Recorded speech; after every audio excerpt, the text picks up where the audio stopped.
말로는 대단히 강력한 안보, 북한에 대한 선제 타격까지 주장하실 정도로 강력하게 얘기하면서 실제 행동에서는 너무나 안이하게 대처하고 있는 모습들, 이런 것들에서 저는 윤석열 정부의 안보 정책의 정체성은 무엇이냐 이렇게 묻고자 합니다.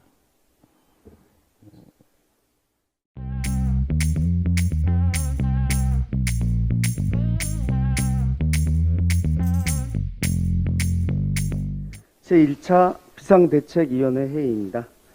우상호 비상대책위원장의 개선언으로 더불어민주당 제1차 비상대책위원회의를 시작하겠습니다.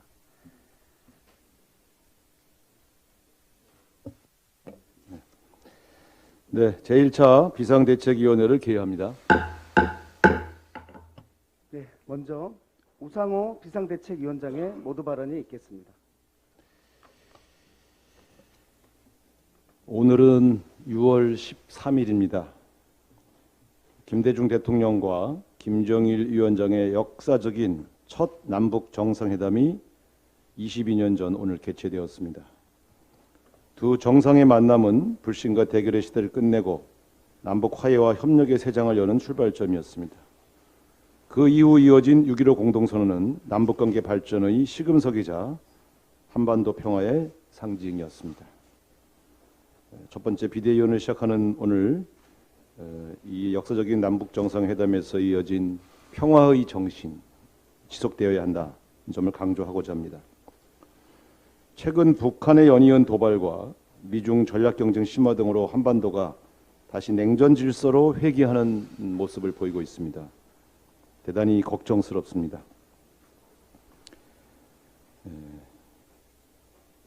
그런데 이에 대응하는 윤석열 정권의 대응 방식이 대단히 저는 불안하고 아마추어리즘에 입각해 있다, 이렇게 보여집니다. 어제도 북한은 방사포를 발사했습니다. 한반도 안보에 더 큰 영향을 미치는 무기가 오히려 방사포라고 볼 때 어제 윤석열 대통령께서 보이신 행보는 매우 실망스럽습니다. 여러 가지 문화 행사에 참석해서 문화의 융성을 돕는 노력은 반드시 필요하지만 그것도 때와 장소가 적절해야 한다고 생각합니다. 방사포 발사와 북한 전원회의 이후의 강대강 대립 국면에서 보여진 영화 관람은 지금 최근의 안보 불안을 잠재우기에는 부족한 것이 아니었나, 이렇게 지적하고자 합니다.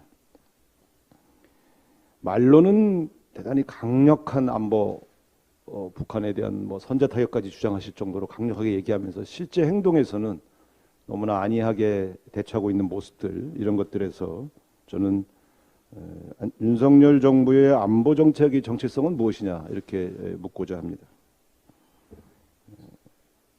6.15 정상회담 이 정신으로 돌아간다고 할 때 말로만 하는 강대강 대치 구도보다는 대화와 협력의 정신을 내세우고 북한의 도발에 대해서는 강력하게 대응하는 그러한 방식의 접근이 필요하다는 점을 다시 한번 강조하고자 합니다. 지금 인생 문제, 또 경제 위기, 또 여러 가지 안보 불안 등 각종 현안들이 산적해 있습니다. 국회를 정상화해야 합니다. 국회를 정상화하기 위해서는 여당의 양보가 선결 과제라고 보여집니다. 전국을 푸는 책임은, 주 책임은 정부 여당에 있습니다. 야당도 국정 운영의 한 축으로서 협력할 것은 협력하겠습니다. 그러나 먼저 국회를 정상화하기 위한 정부 여당, 특히 여당의 양보안을 먼저 내놓으십시오. 국정을 푸는 책임감은 결국 여당의 양보안으로부터 출발하는 것입니다. 적어도 권성동 원내대표가 보이고 있는 최근의 모습은 너무나 국정 운영의 책임을 진 여당의 모습답지 않다는 점을 다시 한번 강조하고자 합니다. 법사위 문제와 관련한 여러 가지 의견을 말씀하고 계신데, 제가 기억하기로 법사위 합의안의 전제 조건은 법사위가 상원처럼 군림해서 모든 상임위의 주요 법안의 내용까지 관련하지 않는다고 하는 합의입니다. 결국 이 합의 정신의 핵심은 법제사법위원회가 그냥 평범한 상임위로서 역할을 한다고 하는 전제하에서